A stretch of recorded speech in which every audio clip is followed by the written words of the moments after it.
नमस्कार, जय श्री राम।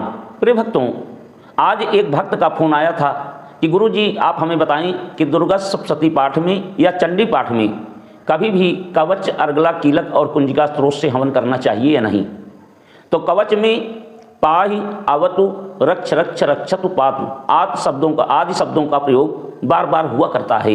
सप्तशती के चतुर्थ अध्याय के 4 मंत्र से इसी कारण से हवन नहीं होता है। सिद्ध कुंजिका स्त्रोत का होम न करने की आज्ञा स्वयं महादेव ने दी है। इसका प्रथम कारण है कि कुंजिका देवी सिद्धियों की एकमात्र कुंजी हैं और कुंजी का रक्षण किया जाता है, न कि आहूत किया जाता है। यदि कुंजिका का ही लोप हो जाएगा तो सिद्ध के द्वार का खुलना असंभव हो जाएगा।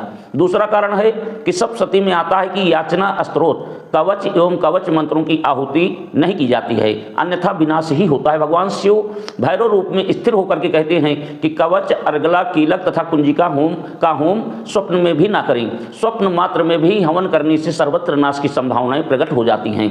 अर्गला के होम कर्म से सिद्धियों का नाश होता है तथा जातक की समस्त विद्याएं विस्मृत हो जाती हैं। अर्गला अनर्गल सिद्ध हो जाती है और कीलक के होम कर्म से होता के समस्त मंत्र सदा सर्वदा के लिए कीलित हो जाते हैं। कवच के होम से जातक को धन, धान्य, पुत्र तथा प्राण का विनाश निश्चित है और जातक रोग और शोक से घिर जाता है। कुंजिका के होम मात्र के प्रभाव से होता यानी जातक की 6 मास में ही मृत्यु हो जाता है। इसीलिए कुंजिका का हवन नहीं करना चाहिए तथा जातक के कुटुंब का विनाश होता है। यह सत्य है, परम सत्य है, इसमें किसी प्रकार का कोई संशय नहीं है। इसी के दोष से मृत देवता अत्यंत प्रसन्न होकर के जातक की सकुटुंब भक्षण करते हैं।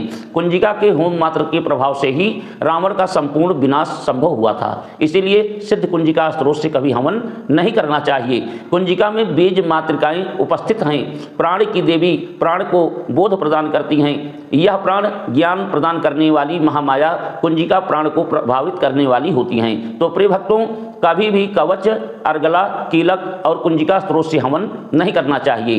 तो प्रिय भक्तों, अब जानते हैं कि किन मंत्रों से हवन करना चाहिए। माँ भगवती के बीज मंत्र ओम ऐं ह्रीं क्लीं चामुंडाय विच्चे के मंत्र से होम करना चाहिए और नव दुर्गा के बीज मंत्र से हवन करना चाहिए। प्रथम शैलपुत्री के बीज मंत्र ओम ह्रीं शिवाय नमः के मंत्र से आप हवन कर सकते हैं। एक बार पुनः सुन लीजिए। शैलपुत्री प्रथम दिवस शैलपुत्री के रूप में पूजन होता है, उनके स्वरूप का पूजन होता है। ओम ह्रीं शिवाय नमः के मंत्र से आप हवन करिए। द्वितीय ब्रह्मचारिणी ओम ह्रीं श्रीं अंबिकाय नमः स्वाहा, इस मंत्र से आप हवन करिए।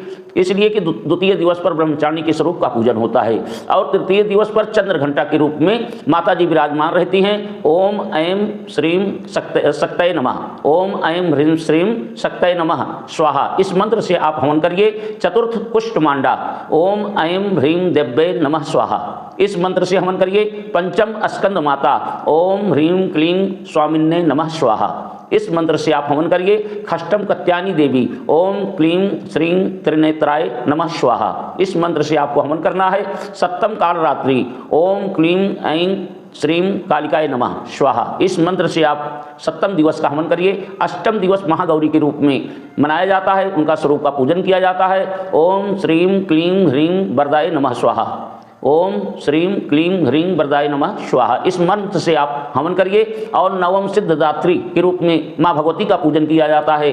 ओम ह्रीं क्लीं ऐं सिद्धये नमः स्वाहा, इस मंत्र से हवन करना चाहिए। और बाकी सब देवी देवताओं की आहुति देनी चाहिए। ओम ऐं ह्रीं क्लीं चामुंडाय विच्चे से एक माला कम से कम आप हवन करिए। माँ भगवती प्रसन्न होकर के आपको आशीर्वाद देंगी, आपकी मनोकामना अवश्य पूर्ण होगी। अष्टमी तिथि 16 तारीख मंगलवार को है, तो अगर देवी देवताओं के मंदिर में जाकर के हवन करना है तो अष्टमी तिथि को भी आप लोग हवन कर सकते हैं। घर पर भी अष्टमी और नवमी जो है 17 तारीख बुधवार को है, तो आप नवमी के दिन घर पर नवमी को हवन करके विसर्जन करें। अगर कलश स्थापित किए हैं तो 17 तारीख को बुधवार को हवन होगा, हवन करके विसर्जन करना चाहिए। और अष्टमी का व्रत, जिसको अष्टमी का व्रत रहना है, वो 16 तारीख मंगलवार को व्रत रखेंगे। तो इस प्रकार आप लोग अधिक से अधिक जानकारी के लिए हमारे पास फ़ोन कर सकते हैं। सुबह शाम हम फ्री रहते हैं, सुबह और शाम आप लोग फ़ोन करिए, यथोचित उत्तर मैं आप लोगों के प्रश्न का उत्तर दूंगा। तब तक के लिए नमस्कार, जय श्री राम।